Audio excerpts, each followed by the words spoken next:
the sunlight plays upon her hair. I hear the sound of a gentle word on the wind that Je ne sais pas pourquoi il a décidé de nous parler de l'un des plus grands succès des Beach Boys, mais c'est comme ça, il va nous dire pourquoi. Alex, bonjour, et qui a rencontré un spécialiste d'ailleurs pour nous parler de exactement, ces grands qui est extrêmement bien habillé, et très bien coiffé, rasé, est extrêmement drôle. Souple. Pourquoi je vous parle des Beach Boys, les garçons de la plage? Pour deux raisons. D'abord parce qu'il y a le Royal Philharmonic Orchestra qui avait déjà fait ça avec Elvis. C'est-à-dire qu'il récupère les voix originales des frères Wilson. Hein. Les Beach Boys, c'est Carl, Denis et Brian, les frères Wilson, avec leurs cousins et leurs voisins pour la petite histoire. 3 frères et 2 cousins, c'est ça? Voilà, c'est ça. Et un voisin. Et un voisin. Et aucun savait jouer de la musique à part Brian qui bidouillait un peu dans son coin. C'est ce qui est génial. Et donc, en fait, ce qui est super, c'est que le Royal Philharmonic Orchestra récupère les voix seules originales et dessus refont un arrangement d'orchestre. Un truc de malade, soyeux, enregistré en Angleterre, évidemment. Martin avait fait ça avec les Beatles aussi, non? Exactement. Et alors, eux avaient déjà fait ça aussi avec Elvis, et c'est vachement bien. Donc ça, c'est la première chose. Ça vous permet de redécouvrir tous les tubes des Beach Boys avec la vraie voix, mais un arrangement différent. Et aussi un excellent bouquin de Jean-Emmanuel Deluxe. C'est une sorte d'encyclopédie des petites histoires de comment Brian Wilson est devenu fou. Il faut savoir que il était un peu zinzin. Il est un peu zinzin, il est toujours de ce monde. Et son psy a mis la main dessus. Ça a été, enfin, l'histoire est absolument fascinante. On oublie qu'on pense que c'est les Rolling Stones, les vrais concurrents des Beatles. Pas du tout. C'était les Beach Boys à l'époque. Et ils étaient en frontal et c'était qui allait écrire la chanson pop la plus incroyable. À ce titre, la plus belle chanson des Beach Boys, pour moi, c'est God Only Knows. Il faut savoir que God Only Knows, Monsieur Paul McCartney, Sir Paul McCartney, a dit c'était la plus belle chanson jamais écrite. Je laisse la parole à un garçon qui parle un peu vite, mais qui est tellement bien habillé. Gros bisous.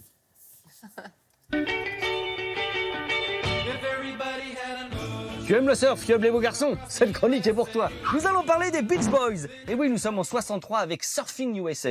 Et imaginez que l'auteur de cette chanson, Brian Wilson, un des frères Wilson, fondateur des Beach Boys, était fan de Chuck Berry. Je vous le prouve tout de suite. Écoutons le couplet de Surfing USA.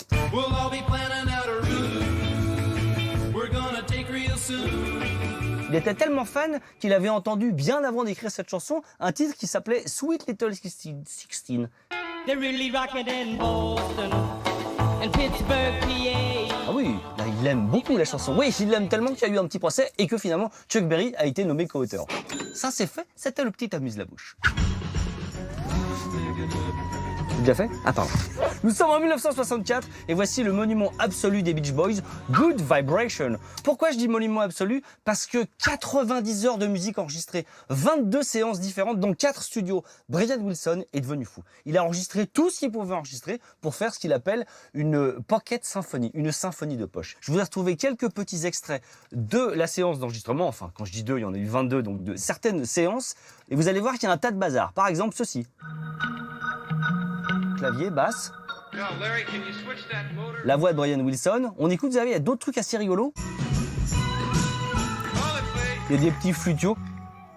Et regardez ça, c'est encore plus drôle. C'est un petit clavecin et avec un saxo soprano qui, à la fin, sera pas dans la chanson. Mais écoutez quand même.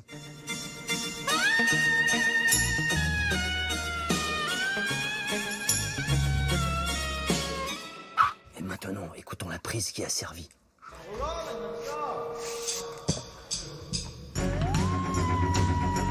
Qu'est-ce que c'est que ce petit bazar? Il y a un truc qui fait puis un truc dessus de fantôme comme ça. Eh bien en fait, ce sont des violoncelles joués en staccato. Et par-dessus, Brian Wilson, qui avait vraiment envie de mettre tout ce qui existait dans le studio, il refait jouer des violoncelles, mais cette fois-ci en legato, lié. Une fois qu'on a assemblé tous les violoncelles, par-dessus, il y a un autre son. Écoutez bien. Vous voyez le son un peu fantôme, Mars Attack? Eh bien ça, les amis, c'est un thérémin. Un thérémin, c'est ceci. Inventé par Léon Thérémin, un russe, dans les années 1920 et quelques. Ça fonctionne comment? Ici, on fait le volume, et ici, on fait la hauteur de note. Je vous fais une démonstration. C'est cadeau, ça me fait plaisir.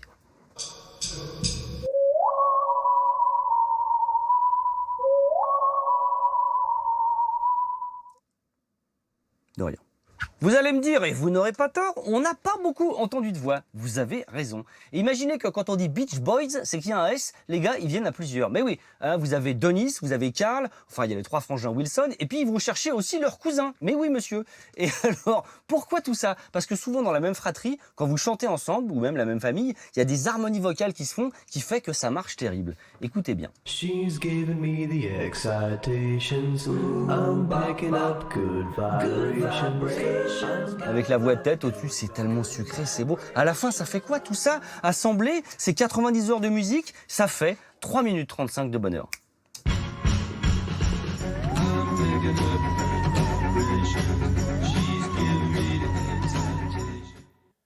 Merci, Homme, ô combien génial. Allez, on y va.